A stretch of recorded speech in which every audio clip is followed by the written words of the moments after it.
Welcome to the Mindset Connection podcast. Thank you for joining us for our 24th episode. We are your hosts, Jennifer Clearwaters and Cindy O'Connell. And if you are new to us, we are showcasing everyday people who are doing amazing things in the space of mental health and wellness.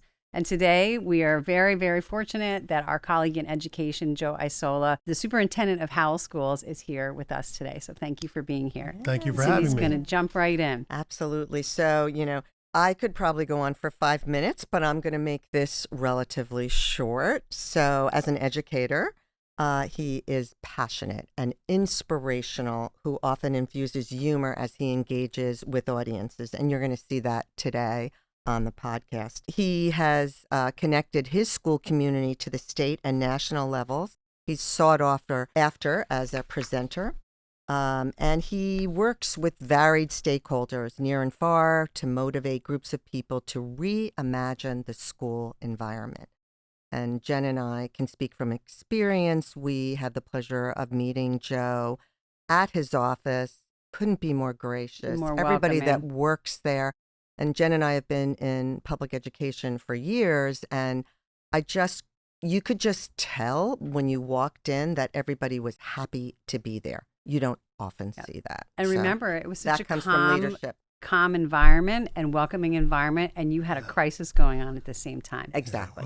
Exactly. We have expectations, right? And and one of that is just being kind and pleasant, and I think that really sets tone for a lot of things. It does. It does, and you have created that. Mm-hmm. So the other thing is that I think that Joe has reimagined what the school environment can be, with an emphasis on social and emotional learning. And we were talking about this prior to coming on, how critical it is and how many school districts are just forced to say, well, we don't have time for that.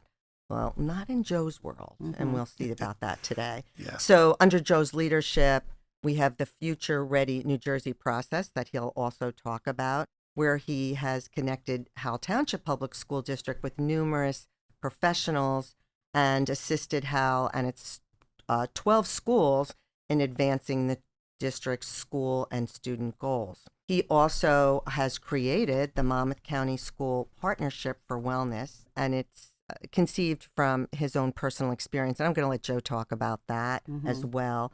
But he has united the superintendents from most of the school districts in Monmouth County, if not all. They're all invited to be a part of this, and holds a conference every year, which is so impressive, besides doing the work that he does in his own district. Mm-hmm. He's also active in the community, volunteering with youth organizations. He was previously the president of the Pop Warner Football and Cheer Organization. He's the chairman of the Monroe Township Advisory Board. He also volunteers with countless hours to support spinal cord injury awareness. He also serves as NJASA approved mentor, where he guides newly appointed educational leaders as they work through the certification process. And, just to say, I've mentored people before. Please, you have to understand that's a full-time job It's not in an itself. easy job. It is No. not easy. Mm-mm. So I don't even know how. Quite Joe rewarding, does it. though. Yes. It is. Yeah, we'll talk It about is. it. I'm Everything sure. you do Yeah. is rewarding. But I think he has conquered a 30-hour day. But I'm not sure. But we'll let him talk about that. He's also married. He'll talk about his wife, Pamela, and their 3 adult sons, 2 in education and 1 in law. That's still correct? Yeah. In fact, educational law nowadays. So. Educational law. Keep All it in right. the family. So, Joe, thank you for an amazing career of serving. And we know that you're still not done. Yeah. So, without further ado, Let's jump in. Let's jump in. Let's do it. Let's talk about the Monmouth County School Partnership for Wellness, because Cindy and I were able to attend that last year, which was such an incredible, we said, what a great event. And then also we were, again, picking up that this is a very difficult topic, but you had such good humor at times too, that we were like, he's making it there's a lightness to such a heavy topic. Yeah. So maybe you can explain to our listeners and our viewers, what is that organization? How did it come to be? And, why is it so important to you? Sure. First, thanks for having me. And everything we'll discuss today, it's just important for me to get the disclaimer out, is really the work of many, many people. And sure, Typical Joe. Yeah, Yes.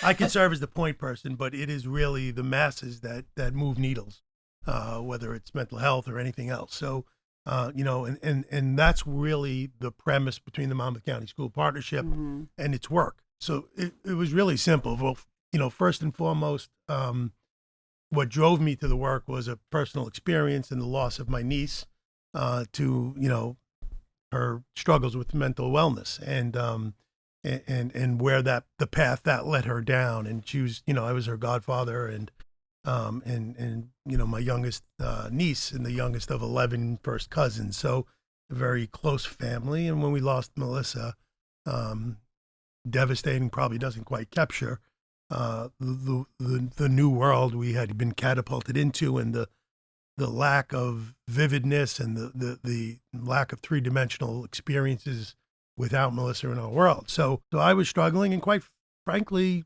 and I've said this in a couple of scenarios or conversations, a sense of guilt being a school leader and knowing the resources that existed, but not being able to properly support my niece and my sister and my brother-in-law and the family. Really to this day is something that I struggle with. But I've learned, and for one of my other nieces, it's okay not to be okay sometimes. It is. Right? Yes. So that was an impact, that personal experience. So you fast forward a year or so after that, I'm sitting at the county superintendent roundtables month after month, and we're just hearing about, a student who overdosed, a student who attempted self-harm or the attempt of their life. And these announcements are being made in an attempt to, render support for each other. And I just stood up. I don't know what got, I just couldn't take it anymore. Quite frankly, my frustration bubbled over. And I said, folks, to my colleagues in the room, I said, if we're hearing this month after month and sitting idle, we're part of the problem. What are we doing about it? So I got people all of a sudden big-eyed at me, and I was fairly newer in the room at that time. And I said, let me just pose a question. If we were announcing our reading and math scores, what would we do? We'd line up to hire a reading specialist. We'd get instructional coaches. We'd look at our curriculum. We'd examine our programs. Yeah. But when we're seeing students in need of support in their mental health, which we understand is directly tied to their readiness for learning, we were sitting idle a little bit. We would, and we started to talk. So I said, look, who's in? We got to do something. I don't know what, right? I'm not the best idea guy. I'm the best process guy maybe, but certainly. And I said, who's willing to sit and talk? And, we had a great response from my colleagues across the county, and I'm so proud of the work that they're doing alongside of us. And what we determined was, well, Joe, I'm doing something in my district. We had Susan Talone out from the, Society of Prevention of Teen Suicide at the time. We've had this speaker and that speaker. And the truth of the matter is we were getting the same 5 parents, right? Right. You know your audience when you're in a district, small or large. It's the same people who are concerned and come out. I said, we have to somehow figure out how to capture more of an audience, right? We need to bring resources and we need to bring tools and supports to families across our collective school districts. So we really, and Mercer County and Dave Adderall and the folks out there had done something similar on a small scale. Now we have, almost 60 school districts. They have 9, right? Yeah. Right. So suddenly I realized we could be onto something. And by the way, just rewinding a little bit, I made a pledge to my sister at Melissa's wake. She said, Joseph, we have to do something. No one should feel this way. And that was about as forward as my sister has been. She really does not like to discuss it. We often talk about Melissa and laugh and cry, but she's not someone who's going to want to be in the front and work with others. So I took that cue from her and I made a commitment that I would do that. And here I am. Right. So, so again, that personal passion and drive is critical. So what we did is we organized and we said, why don't we do one combined evening for the Monmouth County community? And that quickly expanded to the state. We say we're the Monmouth County School Partnership of wellness for wellness, but we have, Middlesex and Ocean and Mercer, and people are coming from even further because it's got some legs, right? It's got some energy. So we marshaled our efforts together. We put a little steering committee together of some great individuals. from around the county, and we came up with a program and a concept, and we launched. We opened our doors and we started promoting social media. So now I'm on social media. We started promoting the event. So now I'm sending direct emails into the inbox of my staff, my community, my parents and guardians, my board members. But I'm now saying, you need to do that in your school district. You need to do that in your school district. You need to do that in your school district. And all of a sudden, we announced the registration process. And all of a sudden, people start registering. And, now we start saying, hey, space is running out. And I got to thank Dr. Stout at Brookdale Community College and his absolute partnership in this work, absolute partnership, because that's where we host it each year, and just a fabulous facility and great partnership. We opened our doors that night, and Susan Talone, as we spoke about her, and I know she's been a guest here, I believe. She said, oh my God, we had 600 people register. We had about 550, 525 people show up to our first ever event. That's really good. Yeah. And Susan and some of the other mental health experts shared that, this has never happened. I said, well, I don't know what I'm doing. I'm just rallying troops, right? I'm just trying to lead the movement.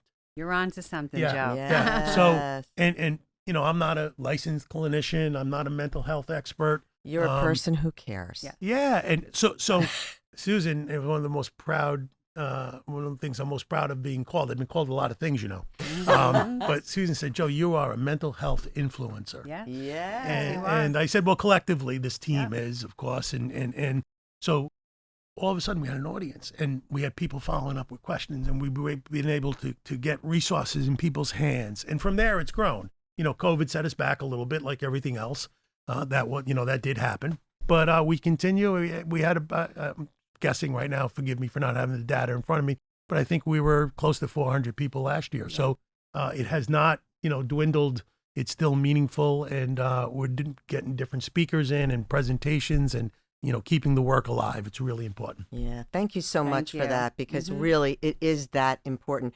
And what you did is you opened, I think that a lot of people fear the whole idea of suicide ideation. And so they're not sure, what do I do? But you didn't show fear. You showed great courage to say, we're going to talk about this. Yeah. We're going to open it up, that it's okay to have a conversation about it. Yeah. And we're getting rid of the stigma. I'm hearing so much about the stigma around reaching out for help or talking about mental health. Right. We're in a much better place, I think, globally on that, right? When I grew up, you didn't cry. You didn't show weakness, right? It was a sign of weakness if you weren't feeling, confident about yourself. Oh, yeah. I coached high school football in Pop Warner for years, and, rah toughness, right? Yeah. But in the reality of it all, the strongest individuals, men and women, have weakness, right? And owning that leads to greater strength. So I think having the conversation around this is critically important, and I thank you for pointing that out. Yeah. I am not embarrassed to say that there are days I struggle. I'm just not. You're a human being. Yeah. Everybody does. The way that it is. Senator Gopal speaks openly about that, So, people of great accomplishments have started to own their struggles and speak publicly about it, and that can only help. We don't want to invent struggle, right? It's not the goal. The goal is to, it's not a demon. It is a demon, but it's not. You're normal if you're struggling in society, and society is so much more challenging for our youngsters today. No question. It's not. I always. Goof. I had plenty of disagreements with friends on the playground back in New York, right? But when we left the playground, it ended. It was done. Right? I went home. I had dinner with my family, whatever it may be. A phone. It doesn't end. And the Anxious Generation does some great work, some great research and education around the importance of that rewiring that took place and why kids are dysregulated and the challenges that this social media and phones are creating. Yeah. But I think that you're in a good place. And I always tell people, well, so if we're going to start when a student's a senior in high school and they're showing signs of, having issues or, not being able to self-regulate, not being able to self-calm, Well, we missed the boat then. Yeah, we It's missed late. the Yeah, it boat. was too late. And that's why being a K-8 superintendent, Pre-K. you have the Pre-K. Very proud of our Pre-K, pre-K work. thank you. I stand corrected, Yes. and I'm happy to say I am, because that's where you start. You start there by showing, you're angry. Okay, what do we do when we're angry? Whatever it is whatever social emotional learning that you have in place, because you said it from the very get-go.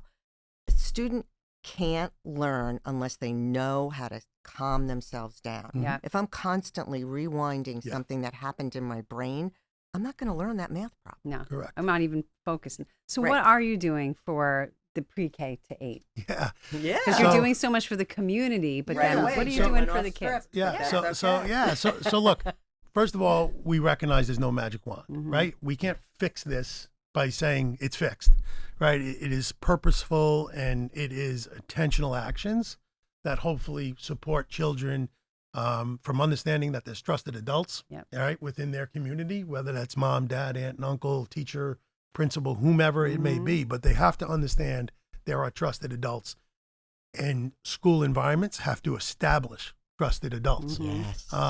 So there's a lot of things happening. I interjected about the preschool because that's critical work, right? Because Yes, it is. and research is very clear on the impact of a youngster who has preschool experience, high quality full day preschool, versus the student who does not.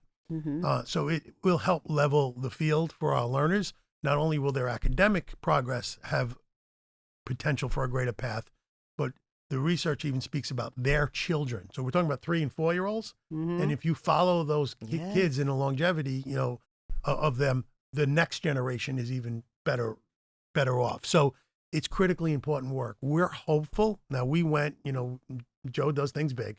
We went from having a lottery program for our typical peers to serve alongside of our students who have been identified, PSD, preschool disabled population, only 3.5 years ago. So having about 85 preschool students in a district of in Howell, which is about now 6,000 students, so not a lot of preschool kids.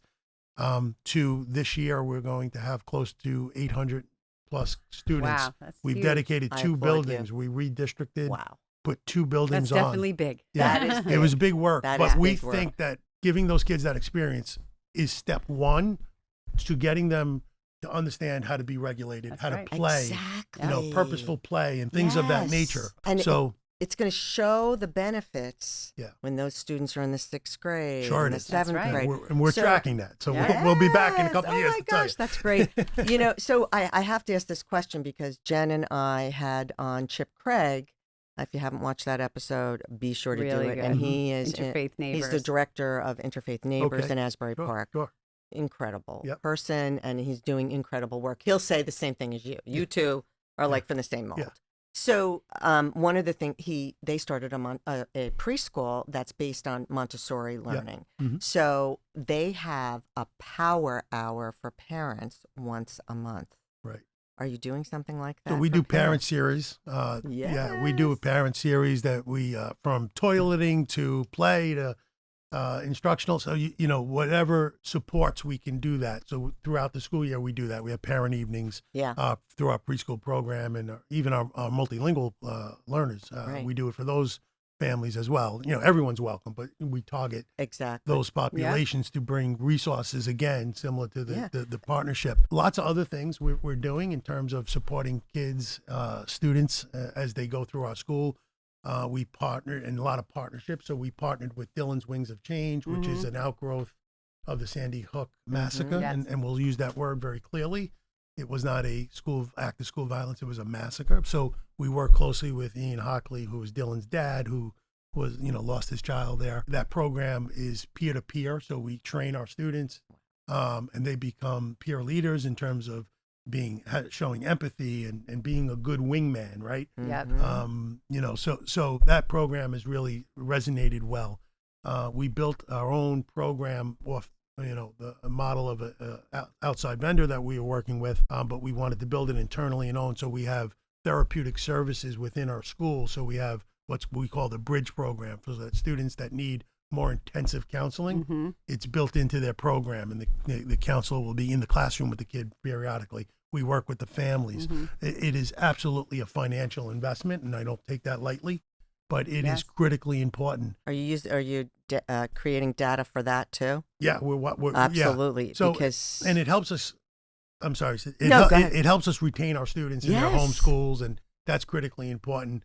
And as a superintendent, there's a business element to it, so we can educate at a much more effective cost than sending them to private out-of-district placements, which is absolutely necessary. For one child. Yes. Yeah, but absolutely necessary for some. And when that happens, we absolutely go forward with that. I want to be clear about that.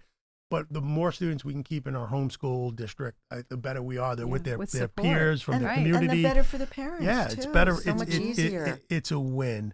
We also enrolled last year in Say Something, which is an anonymous tip line. So if Cindy tells Joe she may harm herself, I can anonymously do that. It's man 24/7, and that comes out of the Sandy Hook Promise as well. Right. So counseling, the student gets counseled while they're on the line. They send the tip to us. We activate a wellness visit with our partners in the police department for positive experience there. So it's like a network of things. And then we follow up with the student, first time we have eyes on them, but we communicate with the parent right away. Is your child okay? So when we're doing that, all of a sudden the environment becomes, there's a sense of a safer and feeling for students, right? That they know they have these avenues. Yep. We educate the kids on that too. In fact, this morning I was on my annual training for it.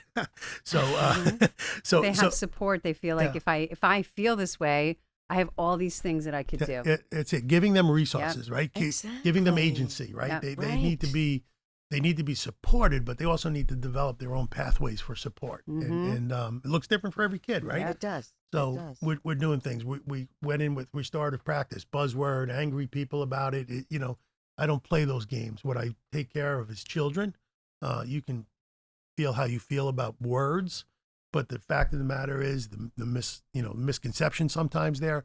Restorative practices and restorative work is actually about accountability. It does not replace discipline. There still is discipline. We still have school suspensions, unfortunately, when appropriate. But we build a system, and when we use our bridge program to partner with that, of creating community circles, right? So if we're in the same class and we share about who we are, now you know me, and you may be less likely to make fun of me, right? You may feel, so we build community through this program, through this type of work. And we're seeing some positive change among students. Coming out of COVID was tough for schools, right? Kids were isolated, and the socialization was challenging. Know what, Joe? It was the first thing. This is what whenever I go into a school, I would say to the teachers, like I'm doing something for the faculty. How many of you were in college during COVID? And so two youngest. people. Yeah, your youngest. Right. Yeah, a few. So the rest of us have no idea what it was like to be in school and to be like taken out of your school, away from your friends, away from your extended family, no activities, learning at home. When you went out, we don't even know. Every other experience that we go through as, from childhood to adults, we've experienced, but you haven't. Everybody just kind of looked back and was like, so we have no idea the effect that it's had on these children. And that was one of my talking points as people were wagging their finger at our face at the school board meetings for months at a time. I said, I tried to refer back to my notes to the last pandemic, but for some reason I can't find them. Right. Exactly. So we were learning too as leaders and as adults, and it was different for us, right? How hard? It was probably, what you went through. As a superintendent, it was challenging. It was challenging beyond. But we stayed focused, and we stayed committed to the work. Certainly in Howell Township, and with my wonderful colleagues across the district, we got in front of it. We weren't afraid to have conversations. We weren't afraid to say, "Yes, we did this. We think differently now because we've learned."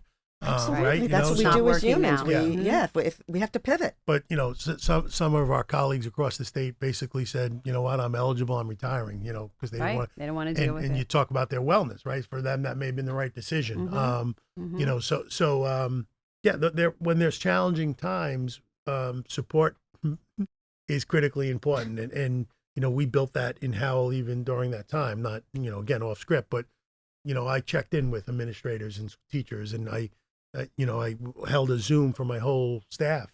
And when, we had our first isolation, right? I did a big Zoom at the time, and I said, listen, everybody write my cell phone down. I gave every staff member my cell phone, and I said, just call me. If you abuse it, I'll block you, right? I'm real. But just call me if you're struggling about something. Yeah. I'll get you support. I'll get you an answer. I may not know it, but we'll find it.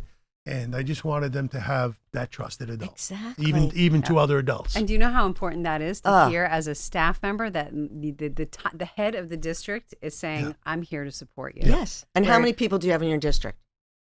Staff, about 1,000 staff members. Because, so 1,000 people just got your cell phone number. With the superintendent, we used to hear it from our students at Monmouth, they are going to go interview, and we have to talk to the superintendent.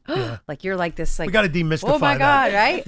We do. But the fact that you're there to support them, that's really an incredible thing, which leads me to my next question about mentorship. Explain that part. What are you doing, and how do you have time to do that? Well, so like Monmouth County School Partnership for Wellness and some other things that we've been able to accomplish as a school district, and it's in my fiber, we help people, right? That's why I left accounting. You're an accountant? Yeah. Oh my gosh, no, you're too. You're too much of a communicator. That's what I found. Yeah, you couldn't communicate with numbers. I'm the happiest guy. I'm the happiest guy in the office, and I'm not happy, right? So, so I had coached football, as I said earlier. So I wanted to get back into coaching and helping. So it's just in your blood. It's part of DNA. It's in my DNA that we help. My kids understand that. My children. My wife is a wonderful partner in this commitment that we have, and so when we do things as a school district, we share. I believe in that. I believe, and because when you share, you're learning, right? You're identifying your strengths, but you're also getting questions and feedback that help guide you to continue down the path. So for me, becoming an NJASA approved mentor was something that was very natural and something that I feel a commitment to of helping. I had been doing it informally for many years. Quite frankly, I think it's an obligation, right? We help when help other people. When we signed up to be educators, we said we wanted to help, right? And I don't think there was a period. I think that was open-ended. And so through the mentor program, it's part of the certification process for newer school leaders, whether it's an assistant superintendent, a director's position. And through the partnership with the New Jersey Department of Education and the NJASA, the New Jersey School Administrators, they partnered and they have a approved program. And there's many folks like Joe Isola that are mentoring across the state. And you get when someone has to go through this process, they get a list of mentors and they kind of interview us. Quite frankly, it's a selective process. And when the connection is right, you get on board and you help the person. But I must share with you that I think the folks that I have mentored, and there's been a dozen or so maybe, officially, I can't tell you there was an experience that I didn't grow as a school leader. Exactly. You're learning from them as well. So it's really great work, and we develop relationships, and it's not about the annual, the year-long residency. It's about a lifetime of partnership. But technically, it's supposed to be it's a one-year residency, and then they get, they submit the paperwork and they're done. The bureaucracy of it all, and then they get their cert. But the name remains in the phone, and to this day, I can tell you that I speak regularly to them, and in fact, request that they join the Monmouth County School Partnership for Wellness. Of course, right. Of course. So, Joe, you're very proactive. Yes. You see this little problem, but you also are such a visionary that you can see that little problem could really grow. So I am going to get it. I'm going to nip it in the bud, just like going from 83 in preschool to 800, Yeah. And I have to say, the superintendent I think she's the superintendent of Madawan, and her name is escaping me. Nellie Perez. Yes. Yep. She was at the meeting with us, and wonderful you partner. mentored her. Wonderful partner. I was not her official mentor. Oh, you weren't her. No, that was an no. unofficial. Yes, we met her so that of course day. he was doing things, He's just a great unofficial. partner. Yeah, because you could tell, the connection between the two of you. See, I immediately, as when you were talking, I remembered that because I felt it. Yep. Yeah. So, and I continue to learn from Nellie, quite frankly. She's a great leader. She is. In fact, I was on the selection committee that made her an officer at the state association, and she just completed serving as the state president for NJASA, and she's done a great Wow. job Good for there. you. Yeah. That's awesome. Yeah. I was on a panel with her Yeah. at Monmouth, but Yep. she's incredible. So We'll get her in here how for are you. you doing? Yes, Ellie, you have to come on. How are you balancing all of this? Because like a superintendent's job in this district, in just as a baseline, is a lot of work. Yes. Yeah. And then we're adding Joe's way of doing things. Yeah. So how are I you often doing say, I that just with, wish I can get paid minimum wage, right? how do And you I'm handle that fairly with compensated. life? Uh, You're doing so much in the district, and then Yeah. you have a life outside too. Yeah. So I struggle with work-life balance. Mhm. It's probably something that I continue to try to find a pathway to support our teams of leaders. And I really have had a focus on that in the most recent years. I'm demanding of myself and demanding of my team. I expect 24/7 approach towards fixing issues. I do. I recognize that. And it's been one of my learning curves that I have to realize that I'm dealing with dads and moms and siblings, and it's been one of my growth areas, and I'm proud to say that I have a great awareness of that. I can tell you that I think I've struggled in that area, but having a fantastic partner in my wife, Pamela, and her understanding, she's also an educator, works in the great school district of Colts Neck. Okay. So, yeah. So, She gets the madness that you're in. She gets Mhm. it. She gets it. And I can remember when we hired Bruce Preston on as our assistant superintendent. I said, he had a new baby and, was going through the different stages of life. And I said, listen, your wife's going to question, you have so many night meetings and committees and board meetings. I said, don't worry. After a few years, she'll start saying, don't you have another meeting to go to? Yeah. I'm glad you say that, though. Yeah. I'm glad that you actually, like, anyone with a big job is going to resonate with what you just said. That like, Yeah. you're actually saying it's a struggle to It's have a struggle. work-life balance. It's a struggle. Yeah.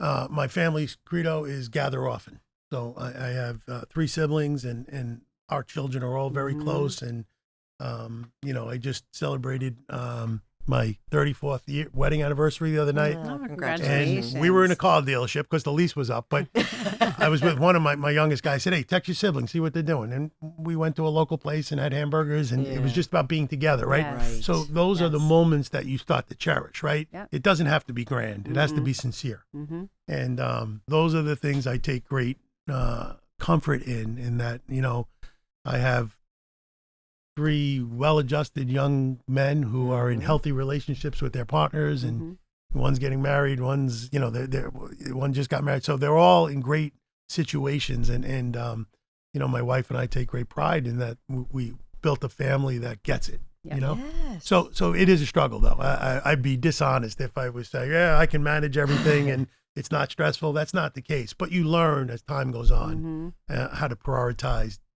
different aspects. 'Cause it's a lot. You're in a job where no matter what you do and however well-intentioned, there's always going to be someone who doesn't agree with what you're Sure, and no good deed will ever go That's unpunished, right? Yeah. Yep. So I believe in access. I gave my staff my cell phone number. I give parents my cell phone number if they're struggling with a situation. I don't hide. The open door policy. Well, that's great if your door's open, but you have to invite people in, That's right. right? So it becomes more, if I have a 24-hour rule with an email. My colleagues say, you're crazy. I said, it's just what's expected. So I put these pressures on myself, and balancing that sometimes is challenging. But the more you're successful at providing access to your community and to your colleagues, the more challenging it becomes, Yes. But we manage it. We learn. Mm-hmm. Yeah. It's really So good. it's no surprise that your sons have turned out so well because you're just such a great role model. And, all I keep hearing in my head is this man serves the community. Yes. Yeah. So you use the word help, but I see serve. You are trying to let people become the best they can be, and especially the students. Yeah. So Yeah. the support is Providing so the resources so to make critical. that happen. Yeah, for sure. And sometimes And that's just listening. That's right. Right. You know what? Yep. Amen to that. Yep. And that is the truth. Sometimes people just want to be seen, heard, validated. Mhm. Of course. And you do that. Yeah. There's no question. Even in disagreement, it's important to hear Yes. someone point of That's view, right. right? They just want to be heard. Exactly. Mhm. And, sometimes it's like, well, what do you think we should do about it? Right. And then they have no solution. They Right. just want to talk about their problem. Yeah. So we prompt them to solution, right? We don't tell them, because my solution may not be right for you, right? It may work for me Right. very well. Right. So, Yeah. Very, very great point. What's a takeaway you have for our listeners? listen, what I can share is that, over 3 decades in public education, have not regretted one day of the work we do in public education. I am a strong believer. I think it's what separates our country, that public education is at the root of our success. And while others are trying to demonize public education at times, I think we must take a stand and put our flag in the ground and continue to do the good work on behalf of our kids. And it's complicated work these days, right? The world is evolving, and we, maybe we'll talk about, AI one day and whether it's an evil or a good, right? Or is it a little of both? So the world we're in is so different. And I think public education and providing agency for our youngsters is more important than ever before. And look, I still love driving to the office, right? I love driving home more. I love driving home more. I do. I'm being honest. But it's a calling, and it's work that is critically important. And we are needed in public education more than ever. So to my colleagues across the state, keep doing the good work. I always say the good work, keep doing the good work, keep providing supports for our communities. And that is not just our students. Of course, that's the obvious, but we must continue to support parents and their growth in this process. And of course, our outstanding staff members that exist in all of our school districts, they need us to lead, and they need us to support them and hear them. And if we're doing that collectively, I think we have a greater chance to be successful, and I think the future could actually be bright. Yeah, I love it. Yeah. There you go. Yeah. So definitely. what's next for you with all this? Retirement. No, I'm kidding. I'm kidding. No. You're not old enough. No, I'm plenty old, but as I said a moment ago, I love driving to the office. Yeah, so you're not ready. You're No, not done I'm yet. not. You have more to do. I'm not You have more emotionally to ready do. for that, to be quite honest Yep. with you. And yeah, I want to see the preschool through, and I want to see the good work that's happening across our school district and continue to support the growth of our team members. So what's next for me? Just trying to get it right. Howell Township is a evolving demographic. We have some changes in our community. And, I think the preschool's a massive support there and helps that. And that's why I hurried up. And, we were probably the fastest school district to open up the universe in the state.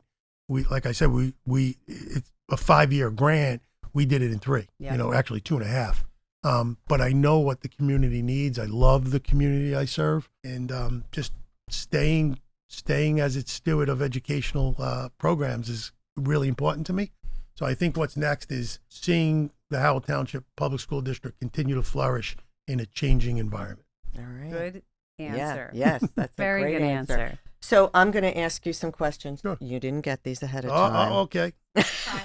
Okay. These are the surprises. No problem. So, how do you view failure? Oh, what it's a wonderful thing, and I don't say that with sarcasm. We talk about failing forward, and I got to credit Bruce Preston, my partner and assistant superintendent at the school district. He really had a strong belief in that, and I would say I was less excited about failing, and as a younger man, but now I recognize, and I knew that through coaching, right? And, a loss is a great teaching opportunity, and but you got to win every day, right? But so failure is certainly something that should be embraced. It should be a learning and a teaching opportunity.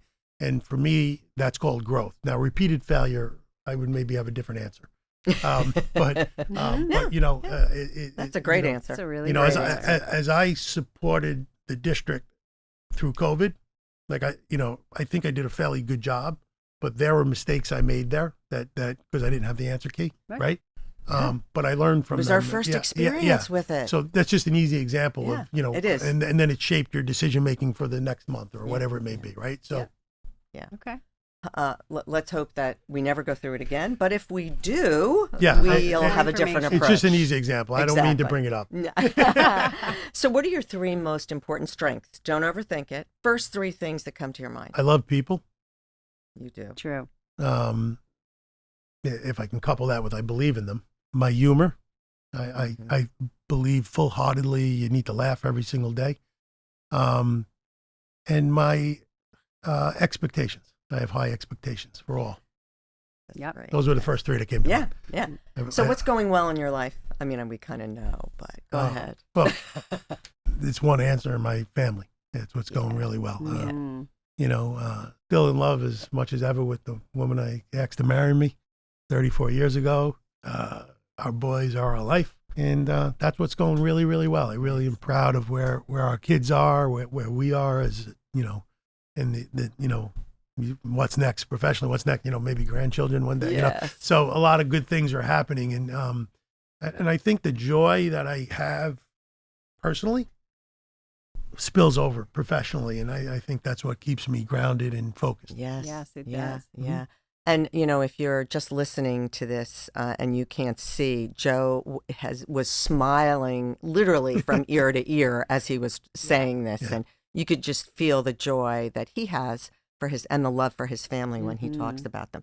So we always ask these questions. These are from our book. Is there something you want to change? Just yes or no. Sure. Okay. Sure. Yes or no? He says sure. That's good. Okay. What is holding you back? Time. Oh, see. Yep. And I thought you had a 30-hour day, unlike the rest of us, because right. of all the so there's things still that more I want to do, right? Still more you want to do. Even workaholics run out of time. Yeah, exactly. What is one thing you can do to move yourself forward? I don't know. Stay grounded in simple